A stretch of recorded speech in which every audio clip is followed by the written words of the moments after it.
Halo Sobat Gengsi Mania, berjumpa lagi di channel Pendaki Gengsi. Sahabat sejati selalu ada di hati. Seiring dengan maraknya perkembangan zaman, semakin banyak pendaki-pendaki baru yang tentunya masih perlu bimbingan. Tapi di sini saya bukan sebagai pembimbing, hanya sebagai orang yang mau membagikan tips dan trik ala saya sendiri.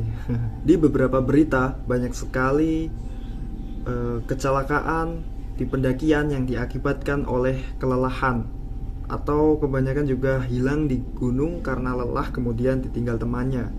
Nah, dari Pendaki Gengsi sendiri mau memberikan sebuah tips yang mungkin bisa bermanfaat. Kalau tidak cocok ya tidak dilakukan, tidak apa-apa juga sih. Kalau teman-teman juga punya trik, bisa ditulis di kolom komentar juga. Berikut ada beberapa tips dan trik dari Pendaki Gengsi.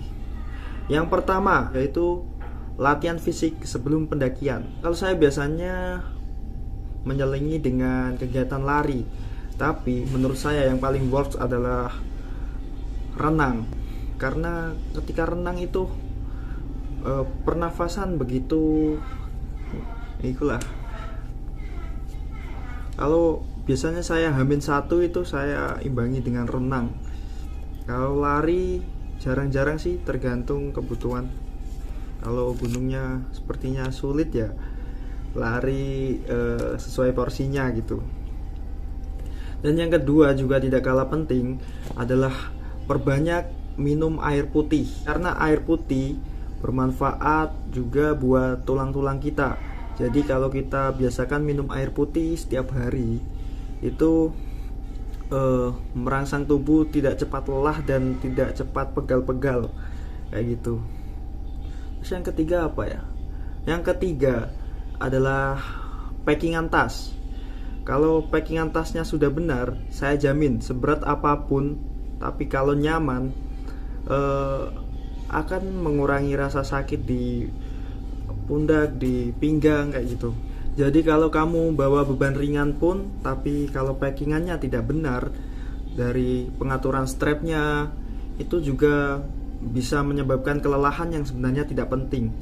Maka packingan ini harus penting. Maka memacking tas adalah salah satu hal yang penting untuk mencegah kelelahan.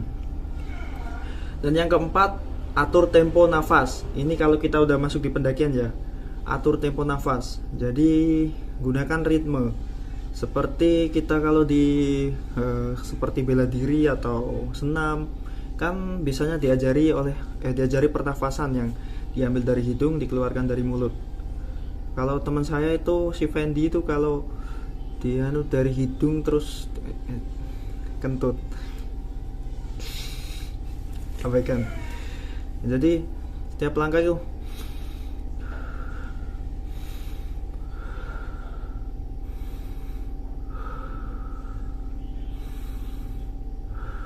setiap langkah kayak ada ritme ngambil nafas sendiri. Itu mungkin kalau pertama agak sulit ya, tapi kalau sudah terbiasa nanti juga bisa menyesuaikan sendiri. Tek tek tek sambil nikmati setiap nafas, setiap daun-daunan hijau, hembusan angin, itu nikmati semuanya. Jangan dibikin susah. Karena kita mendaki itu buat senang-senang, buat liburan, buat cari ketenangan ya, bukan buat cari lelah.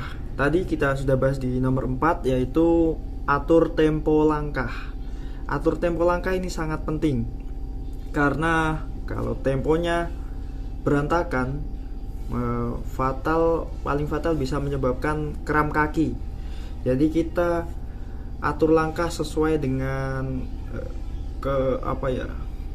sesuai dengan kapasitas diri lah. Tek tek tek tek, nikmati tek tek tek, jangan cat. Kan kamu bukan paskibra. Atur langkah, dibikin santai aja. Kalau di ini namanya apa? Kentol di sini. Di kentol. Ini apa ya? Di betis.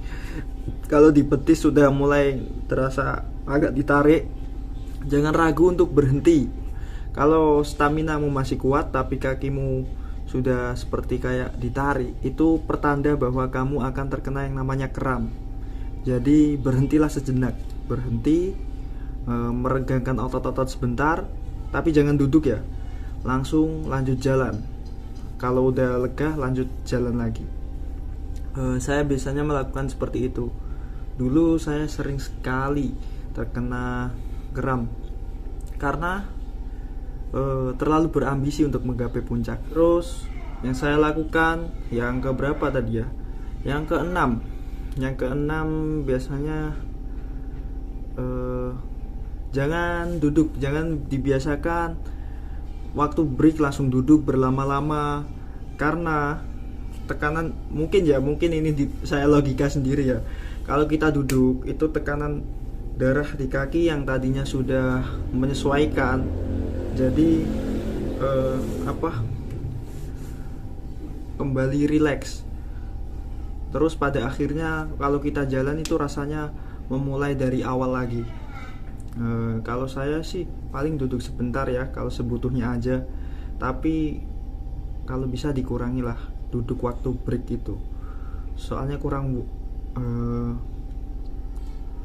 kayak ngulang dari awal lah rasanya. Yang sudah sering mendaki pasti merasakan lah. 30 menit awal waktu mendaki itu rasanya pasti kayak nafas ngos-ngosan, kayak berat gitu. Tapi setelah itu udah lega sih. Dan yang keenam, yang ketujuh, jangan pernah gengsi untuk bilang break ke teman-teman. Saya yakin teman-teman sudah bisa mengerti keadaan kita. Takutnya kalau kita memaksakan dan malu untuk bilang break, pada akhirnya keadaan kita akan semakin fatal dan semakin menyusahkan nantinya. Lebih baik bilang break saja. Kalau kamu masih malu-malu, mending di awal sebelum pendakian atau di base camp, di briefing sebelum mendaki itu kalian berembuk. Nanti jangan malu bilang break ya kalau lelah. Soalnya kita mendaki naik seneng bareng, susah bareng. Kayak gitu. Nah, mungkin sekian tips dan trik yang mungkin kalian tidak menontonnya sampai akhir ya. Semoga bermanfaat. Jangan lupa like, comment, subscribe channel Pendaki Gengsi. Sahabat sejati selalu ada di hati.